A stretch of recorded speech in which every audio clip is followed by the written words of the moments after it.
Prehistoric news from this week. Mud-preserved wooden tools surface in Greece. Warriors leave a chilling victory rituals in Neolithic Europe. And museums bottle the scent of the Bronze Age. We chart bold Paleo Inuit sea crossings to Greenland, decode fresh Norwegian rock art, and fish a Denisovan jaw from the deep. Plus a genetic twist on Neanderthal pregnancies and Ice Age couture stitched in Oregon's caves. From the oldest whiffs to the coldest fits. Let's dig in. So I'm slightly jealous of this one. A Norwegian rock carving hunter and his daughter stumbled across a spectacular new panel beneath Kollestoppen in Bærum, eastern Norway. Apologies if I've murdered the pronunciation there. Finely pecked ships, some upright and some upside down, with crews whose heads are clearly shown, possibly helmeted, alongside a large footprint and a hand with 5 thick fingers. The discovery sits in an unusual medium for the region, soft sandstone rather than hard granite, letting you see individual strike marks and a lighter pecking style. It reinforces how reading the landscape, sight lines, outcrops, and movement corridors can still reveal unregistered sites.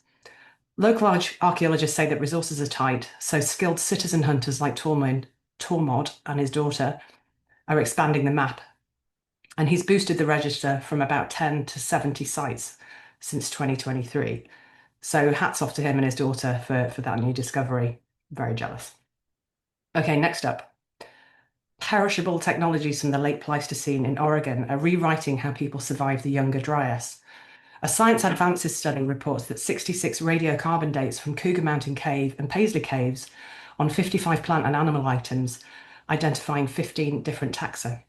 Highlights include the world's oldest known sewn hide, elk skin, with a cord stitched throughout the margin, plausibly clothing, footwear, or a bag, and an array of freestanding sagebrush bark cordage, wooden traps, and triggers resembling poite deadfalls and ibo needles, which are among the finest known from the Pleistocene. Now, it's super, super rare to have anything this perishable surviving, so that's why I think this article is particularly cool.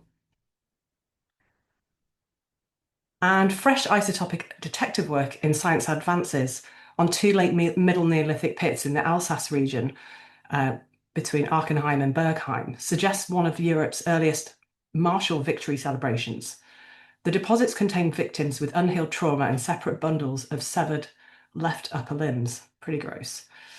Multi-isotope profiles show the victims differed from locals in diet and mobility. Notably, the severed limb group and the complete skeletons appear to come from different origins. High nitrogen among Bergheim victims hints at more animal protein or stress. Sulfur variability points to non-local life histories. And the authors argue that pits likely combine trophies from the battlefield with prisoners killed shortly after, possibly public ritualized display of triumph amid culture change. Who knows? Pretty grisly nonetheless. And next up, museums are starting to let us smell the past. Well, responsibly at least, anyway. A Frontier's perspective details the scent of the afterlife, an olfactory reproduction based on biomolecular analysis of 3,500-year-old Egyptian mummification barns, get my teeth in, from Lady Senetne's canopic jars. An interdisciplinary team translated chemistry into historically informed fragrance, delivered via scented cards and sealed scent stations in galleries. Now, that's one way of making a museum much more interactive, isn't it? Visitor feedback shows the scents extends how long they spend there, and assumptions that mummies stank, and reframes embalming as a fragrant preservation. The authors also stress ethics and safety for sustainable substitutes and call for clear documentation so audiences understand what's authentic, what's interpretive, and why. That would definitely improve any kind of museum visit, wouldn't it? Being able to smell the past.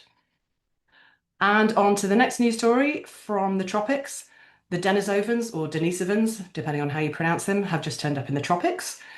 Ancient proteomics on the robust Pengu 1 mandible dredged off of the Taiwan Strait identifies it as a male Denisovan, extending the group's confirmed range beyond the cold, high-altitude sites of Siberia and Tibet into warm, humid regions. The jaw's stout build mirrors the Tibetan Denisovan specimen, hinting at a consistent mandibular trait for the lineage.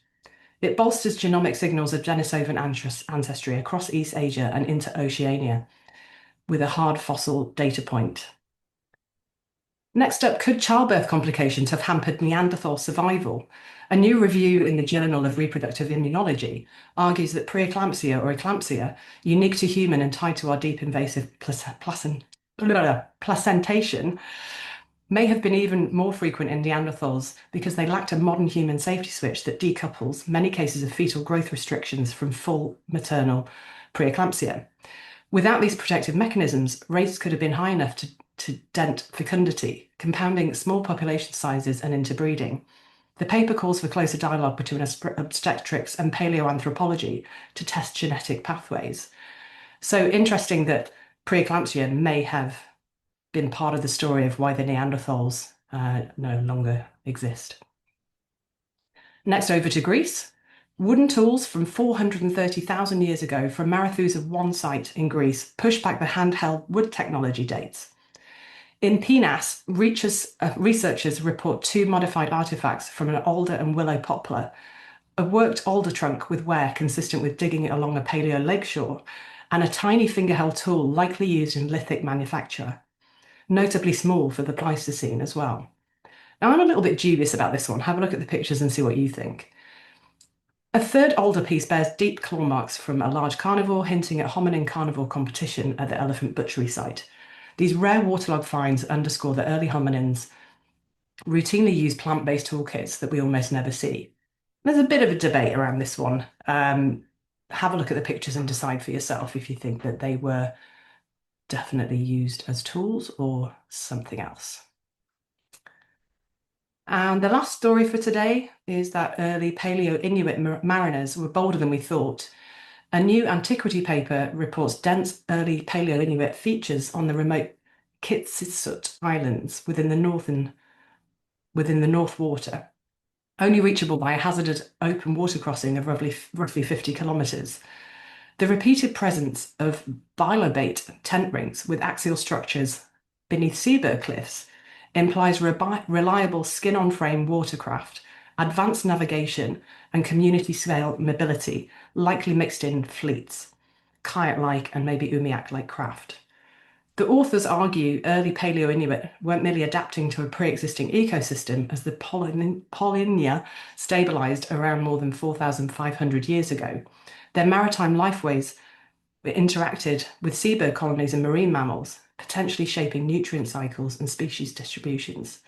A case for indigenous ecological agency in the high Arctic. Interesting stuff. So that's it for this week. If you like this video, give it a thumbs up and subscribe down below, and I'll see you next week.